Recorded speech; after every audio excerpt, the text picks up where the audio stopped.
ஆண்டவர் உங்களோடு இருப்பாராக.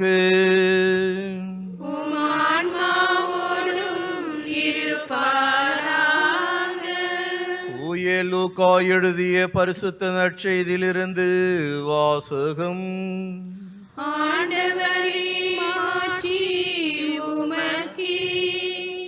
அதிகாரம் 23, வசனங்கள் 35 முதல் 43 முடிய. அக்காலத்தில் இயேசு சிலுவையில் தொங்கிக் கொண்டிருந்ததை மக்கள் பார்த்து கொண்டிருந்தார்கள். ஆட்சியாளர்கள் பிறரை விடுவித்தான். இவன் கடவுளின் மெசியாவும் தேர்ந்தெடுக்கப்பட்டவனுமானால் தன்னையே விடுவித்துக் கொள்ளட்டும் என்று கேலி செய்தார்கள். படை வீரர் அவரிடம் வந்து புளித்த திராட்சை ரசத்தை கொடுத்து, நீர் யூதர்களின் அரசனானால் உன்னை காப்பாற்றிக்கொள் என்று எள்ளி நகையாடினர்.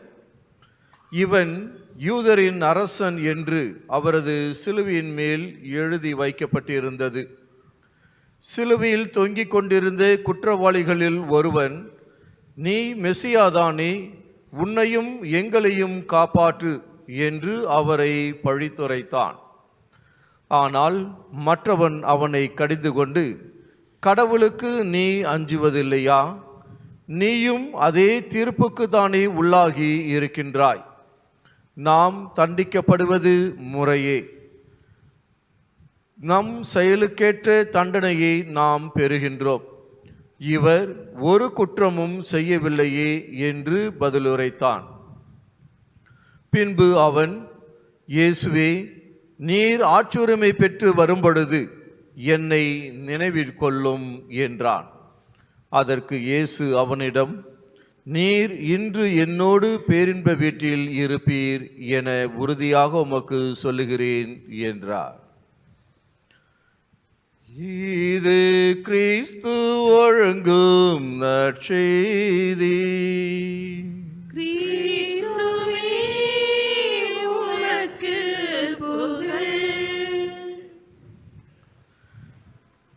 இயேசுவில் அன்புக்குரிய சகோதர சகோதரிகளே,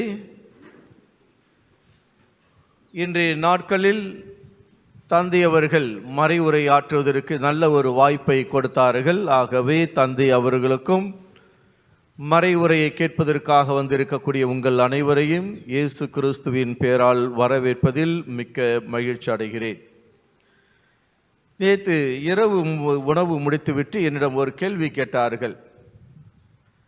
இன்று அன்னையாம் திருச்சபையானது இயேசு கிறிஸ்துவனுடைய அரசருடைய பெருவிழாவை கொண்டாடக்கூடிய இந்த வேளையில் ஏன் பொது நன்மை விழா வைக்க வேண்டும் என்று கேட்டார்கள். வருடம் இன்றைய நாட்கள் தான் தேர்ந்தெடுத்து பொது நன்மை விழா எடுப்பது என்று வழக்கமாக இருக்கின்றது. ஆகவே ஏன் இன்றைய நாட்களில் எடுக்கிறார்கள் என்று கேட்டார்கள். இதே கேள்வியை நான் உங்கள்கிட்ட கேட்டிருந்தேன்னா நீங்கள் என்ன சொல்லுவீங்க? ஏன் என்று இவர்களுக்கு இன்றைய இயேசு கிறிஸ்துவனுடைய கிறிஸ்து அரசனுடைய பெருவிழாவின் பொழுது பொது நன்மை விழா ஏன் வைக்கிறார்கள்? யாராவது யோசிச்சு பார்த்தீங்களா? எனக்கு அந்த கேள்வி கேட்டதுக்கு அப்புறம் தான் நானே யோசிக்க ஆரம்பித்தேன். இயேசு கிறிஸ்து இந்த உலகில் கிறிஸ்துவனுடைய அரசராக, கிறிஸ்து தான் நம்மளுடைய அரசராக அவர் சிலுவையில் தொங்கிக் கொண்டிருக்கின்றார். தந்தை அவர்கள் கூறியதைப் போல அரசர்கள் என்று சொல்லும் பொழுது அந்த சிம்மாசனத்தில் உட்கார்ந்திருக்கும் பொழுது ஒரு கம்பீரமான ஒரு தோற்றத்தோடு உட்கார்ந்திருப்பார்கள். இன்னும் தலையில் ஒரு கிரீடம் வைக்கும் பொழுது இன்னும் ஒரு சிறந்த ஒரு அந்த அரசாட்சிக்குரிய ஒரு கம்பீரமானது அங்கு இருக்கும். நம்முடைய இயேசு கிறிஸ்து அப்படிப்பட்ட ஒரு நிலையில் அவர் அமரவில்லை. மாறாக சிலுவையில் தொங்கிக் கொண்டிருக்கின்றார். அந்த முள்முடிகளை சுமந்து கொண்டிருக்கின்றார். அந்த முள்முடிகளானது நம்முடைய பாவங்களை அவர் ஆடையாகவும் அந்த முள்களாகவும் அவர் பெற்றுக்கொண்டு அவமான சிலுவையின் வழியாக தொங்கிக் கொண்டிருக்கின்றார். இப்படிப்பட்ட ஒருவர் அரசராக இன்றைய நாட்களில் அவர் இருக்கின்றார் என்றால் அது இந்த உலகத்தை மீட்பதற்காக அவர் வந்திருக்கின்றார். சிறப்பாக பார்க்கும் பொழுது அந்த இறுதி காலத்தில், இறுதி நேரத்தில், இயேசுனுடைய இறுதி நேரத்தில் 2 கல்வர்கள் சிலுவையில் தொங்குகிறார்கள். ஒரு கல்வர், ஆண்டவரே நீர் கிறிஸ்துவனுடைய அரசர் என்று சொன்னால், நீர் கிறிஸ்துவாகிய நீர் இந்த உலகத்தினுடைய அரசராக நீர் சொல்லிக் கொண்டீர் என்றால் உம்மையே நீர் காப்பாற்றிக் கொள்ளும் என்று அவர் ஒரு ஏளனமான ஒரு பேச்சுக்கை அவர் பேசுகிறார். அவர் இந்த மனித குலத்தினுடைய எண்ணங்களையும் இந்த நிகழ்வு காலத்தையும் குறித்து அவர் சிந்திக்கக்கூடிய நிகழ்வை அங்கு சுட்டி காட்டப்படுகின்றது. மற்றொருவர் என்ன சொல்கின்றார்? நாம் செய்த செயல்களுக்காக நாம் தண்டனை அனுபவிக்கின்றோம், இவரோ ஒரு குற்றமும் செய்யவில்லை, இவர் தண்டனை அறிவிக்கின்றார். ஆகவே வர இருக்கக்கூடிய எதிர்காலத்தை முன்கூட்டியே கருத்தில் கொண்டு ஞானத்தோடு அவர் பேசுகின்றார். ஆண்டவரே நீர் ஆட்சியுரிமை பெற்று வரும்பொழுது என்னை நினைவு கூரும் என்று, எதிர்காலத்தில் இயேசு கிறிஸ்து அரசராக வரும்பொழுது நீர் எம்மை நினைவு கூரும் என்று சொல்கின்றார். இந்த நிகழ்வை தான் இன்னைக்கு எத்தனாவது வாரம்? இன்னைக்கு பொது காலங்களில் இன்றைய நாட்களோடு நிறைவு பெறுகின்றது. பொது காலம் 34வது ஞாயிறு இன்றையோடு நிறைவு பெறுகின்றது. அப்போ தொடங்கி ஒரு இடத்துல நிறைவு பெறும் பொழுது மற்றொரு இடத்தில் அவை உண்டாக்கப்படுகிறது, தோற்றப்படுகிறது. இப்போ பொது காலமானது நிறைவு பெற்றவுடன் திரு வருகை காலமானது அடுத்த வாரம் தொடங்க இருக்கின்றது. கடந்த 40 ஏறக்குறைய 3-4 வாரங்களுக்கு முன்பாக திரு ராபின்சன் அவர்கள் இறந்து விட்டார்கள்.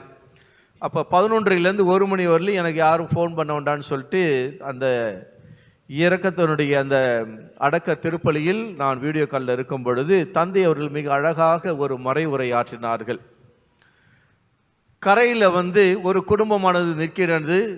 அந்த குடும்பத்தில் உள்ள உறுப்பினர்கள் போட்டில் அவர்கள் செல்கிறார்கள். கொஞ்ச தூரம் போனோன்னா போட் மூழ்கக்கூடிய நிலைக்கு வருகின்ற சூழ்நிலையில் அவர்கள் செல்கிறார்கள். கரையில் இருக்கக்கூடியவர்கள் இவர் போகிறாரே என்று அந்த போட்டில் செல்லக்கூடியவர்களை பார்த்து அவர்கள் பேசுகிறார்கள். ஆனால் அந்த கடலுக்கு முடிவு என்பது கிடையாது. ஒரு கரை ஒன்று இருக்கின்றது. அது எந்த நாட்டில் தொடங்கும், எந்த இடத்தில் தொடங்கும் என்று யாருக்கும் தெரியாது. இந்த போட்டானது அந்த பயணிகளோடு சுமந்து கொண்டு செல்லும் பொழுது மற்றொரு கரையில் இருக்கக்கூடியவர்கள் வாருங்கள் வாருங்கள் என்று அவர்களை அழைக்கின்றார்கள் என்று மிக அழகாக இந்த உலகத்திலிருந்து அந்த சகோதரர் நம்மிடமிருந்து விடை பெற்று கிறிஸ்து வாழக்கூடிய அந்த இடத்திற்கு, மறு உலகிற்கு அவர் செல்கின்றார்.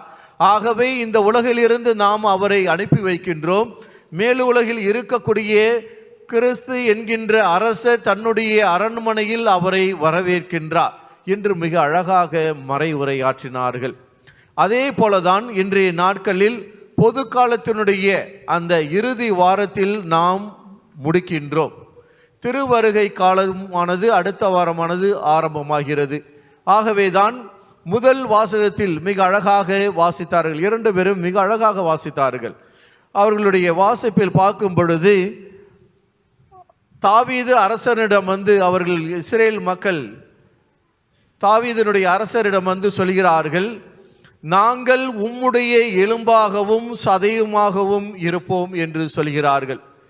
அந்த மக்கள் தாவீதினுடைய அவரிடம் கூறும் பொழுது நாங்கள் உம்முடைய சதையும் எலும்புமாக இருப்போம் என்று சொல்கிறார்கள். அதே சதையும் அதே எலும்பும் உள்ளடங்கி இருக்கக்கூடிய அந்த உடலாகிய 2வது வாசகத்தை பார்க்கும் பொழுது திருச்சபையானது நம்முடைய உடலாக, திருச்சபை ஒரு உடலாகவும் அந்த உடலுக்கு தலைமை தாங்கி இருக்கக்கூடிய இயேசு கிறிஸ்துவையும் சுட்டி காட்டக்கூடிய நிகழ்வு தான் 2வது வாசகத்தில் வாசித்தார்கள். இப்ப இயேசு கிறிஸ்து அதே உடலும் அதே எலும்பும் கொண்ட இயேசு கிறிஸ்து இந்த அப்பத்தின் வடிவில் இன்றைய நாட்களில் அவர்களுக்குள் செல்ல இருக்கின்றார். இந்த பொது காலத்தினுடைய இறுதி வாரத்தில் அவர் இந்த உலகத்தில் இருந்து முடிவு பெற்று மற்றொரு இடத்திற்கு செல்ல இருக்கின்றார். ஆகவேதான் அவரை எதிர்கொண்டு 10 அந்த கன்னியர்களைப் போல அழகாக உடைகள் அணிந்து நம்மிடமிருந்து மாறுபட்டவர்களாக அவர்கள் இருக்கிறார்கள். ஞானமிக்க கன்னியர்கள் விளக்குகளோடும் எண்ணெய்களோடும் எதிர்கொண்டு சென்று இயேசுவை வரவேற்றார்கள். ஆகவே இவர்கள் வெள்ளாடைகள் அணிந்தவர்களாக ஒரு தூய்மையான ஒரு உள்ளத்தோடு இயேசு கிறிஸ்துவை பெற்றுக்கொள்வதற்காக இவர்கள் இங்கு அமர்ந்திருக்கிறார்கள். ஆகவேதான் இயேசு கிறிஸ்து பொது காலத்திலிருந்து விடுபட்டவராக இன்றைய நாட்களில் அவர்களுக்குள் செல்ல இருக்கின்றார். அவர்களும் வரவேற்க இருக்கிறார்கள். இப்போ இயேசு கிறிஸ்து உலகத்தினுடைய அரசராக இருக்கும் பொழுது அவருடைய ஆட்சிக்கு முடிவே இராது. என்றென்றும் அவர் அரசராகவே இருப்பார். அப்படிப்பட்ட அரசர் இவர்களுக்குள் செல்லும் பொழுது இவருடைய வாழ்க்கையில் மாற்றங்கள் உண்டாக வேண்டும்.